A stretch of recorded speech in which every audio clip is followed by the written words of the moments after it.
बिस्मिल्लाहिर्रहमानिर्रहीम। नाज़रीन अस्सलाम वालेकुम। प्रोग्राम मिलाइका इशूज़ में मां आहियां जो मेज़बान जावेद उस्मान बिजरानी। असां सां शरीक गुफ्तगू आहिनि आल पाकिस्तान बुर्गी बुलोगी एसोसिएशन जे चीफ कोऑर्डिनेटर ऐं सुजाग समाजी ताज सदर मीर इकबाल अहमद खान बिजरानी ऐं जमात इस्लामी जो सूबाई अॻवान मौलाना अब्दुल हफ़ीज़ बिजरानी। नाज़रीन असीं पंहिंजे महिमाननि सां गुफ्तगू कंदासीं जेको करमपुर ऐं जेको नापरकोट थाणे जी हद आहे, जो करमपुर जो सॼो इलाइक़ो आहे, इन में काफ़ी वक़्त खां बदअमनी जी लहर आहे। अॼु ताज़ो वाक़ियो पेश आयो आहे नामालूम हथियारबंदनि पारां नापरकोट थाणे जी हद कचे मां जेका करमपुर रहवासी ॿिनि पोलिस नौजवाननि खे अगवा कयो आहे। इन हवाले सां गुफ्तगू कंदासीं। सभ खां पहिरियां मां सवाल कंदुसि मौलाना अब्दुल हफ़ीज़ खां। मौलाना साहब ॿुधाइजो, काफ़ी वक़्त खां असांजे इलाइक़े में बदअमनी जी लहर आहे ऐं जेको कुझु ॾींहंनि खां असां ॿुधूं पिया त ॾिवारनि ऐं पुलिस जे दरमियान हिकिड़ी तत्कलश हले पई। उनजी आड़ में जेको आहे ग़रीब आवाम जेका थींदी पई, ग़रीब आवाम घरनि ताईं महदूद थी विया। जेकॾहिं उहो रोज़गार जे सांगे घर खां ॿाहिरि निकिरे थी त फौरन हथियारबंदनि पारां उनखे अगवा कयो थो वञे। इन पूरी सूरत हाल तव्हांजो छा चवणु आहे? मेहरबानी जावेद भाई, तव्हां हमेशह करंट इशूज़ ते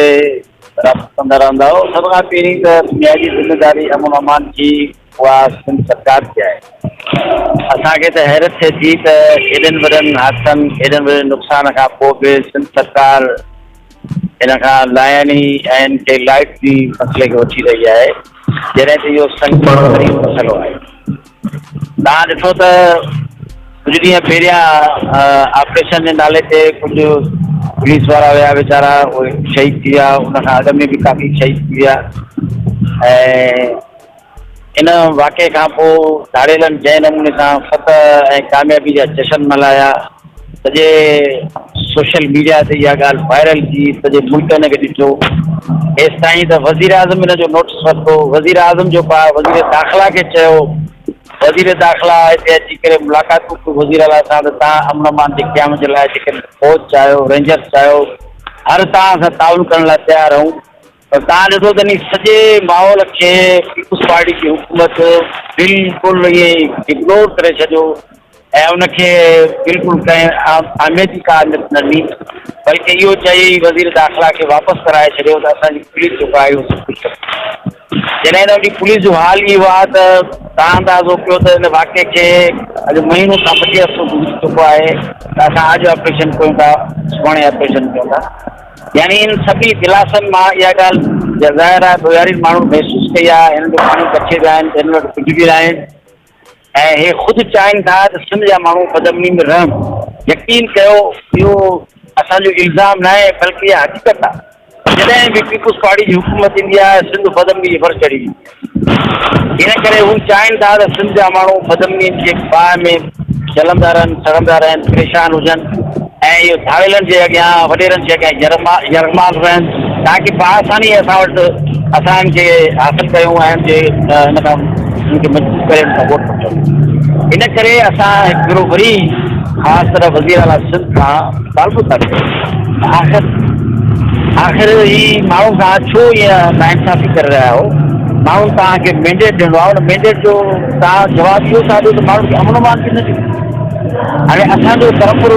जा माण्हू वीचारा इहे काठियुनि किरनि राजमिस्त्री मज़दूर माण्हू रोज़ ईंदा वेंदा आहिनि। इन वटि कहिड़ा पैसा आहिनि उन्हनि खे धाड़ेलनि झलियो आहे? जेके माण्हू गॾा गाॾो पाए काठियुनि ते वञनि था, यकीननि इहे मज़दूर ऐं मिस्किन माण्हू हूंदा। कहिड़ो कोच वारो माण्हू हूंदो जो कचे में गॾा गाॾो पाए वञे? हिकु तरफ़ त असां गवर्नमेंट खां इहो पुरज़ोर मुतालबो था कयूं, सिंध गवर्नमेंट खां हू होश खां कमु वठनि ऐं फौरी तौर ते हिन बदअमनी खे कंट्रोल कनि ऐं ड्रामेबाज़ी बंदि कनि। असां हीअं था कयूं, असां हीअं था कयूं, असां हूअं था कयूं। यकीन कयो हिन ड्रामेबाज़ी खां पब्लिक बि तंग थी चुको आहे ऐं ॾोयारी बि हिन जी ड्रामेबाज़ी खे सम्झी चुका आहे। ऐं विफाक़ी गवर्नमेंट खां बि असां मुतालबो था कयूं त तव्हां जॾहिं बाक़ी मसइलनि ते नोटिस वठो था ऐं बाक़ाइदा कुझु कयो था त आख़िर सिंध जे अमन अमान वारे मसइले ते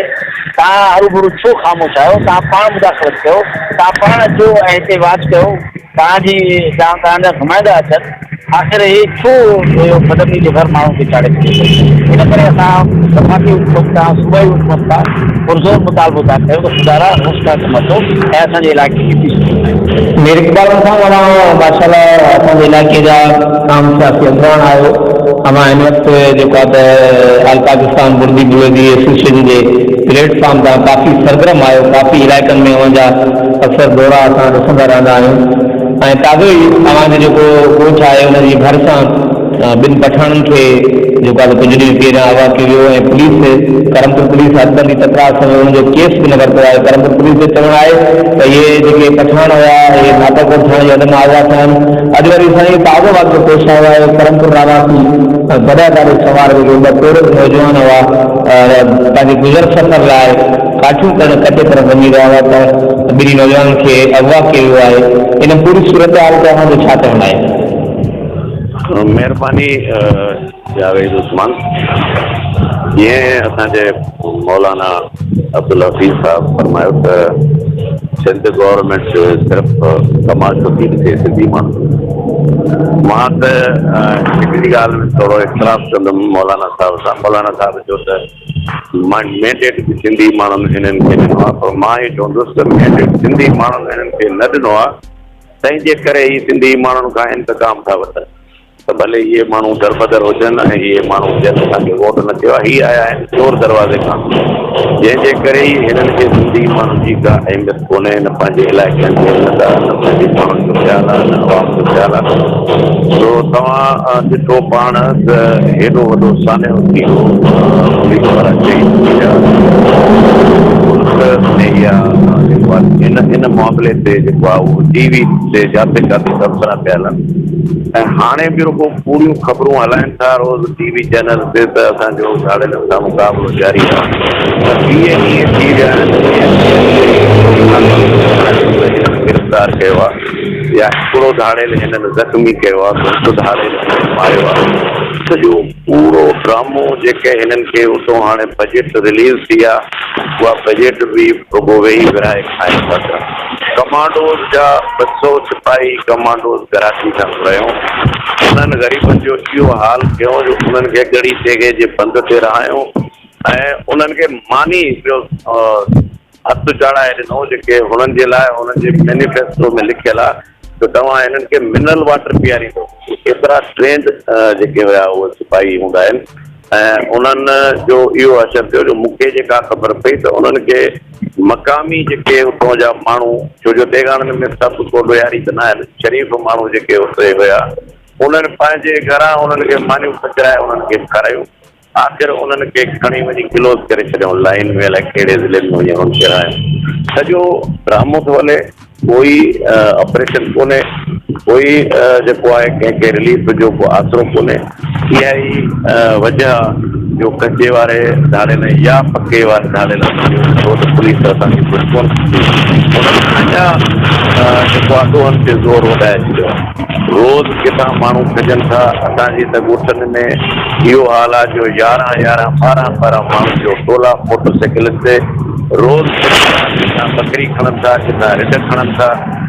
उन ॾींहुं इहे गुर्दे मां शाम जे टाइम ते 7 बजे निकिरंदो आहे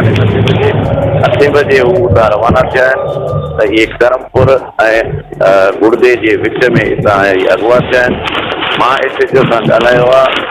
सुबुह जो चवे थो कॾहिं पोइ हीअ राति जो हिन महिल जो काॾे विया मां चयो बाबा या त कर्फ्यू लॻाए छॾियो तव्हां त पोइ राति जो माण्हू कोई न निकिरे पंहिंजे घरनि मां बि या रोड रस्ते ते शाम जो 7-8 बजे ताईं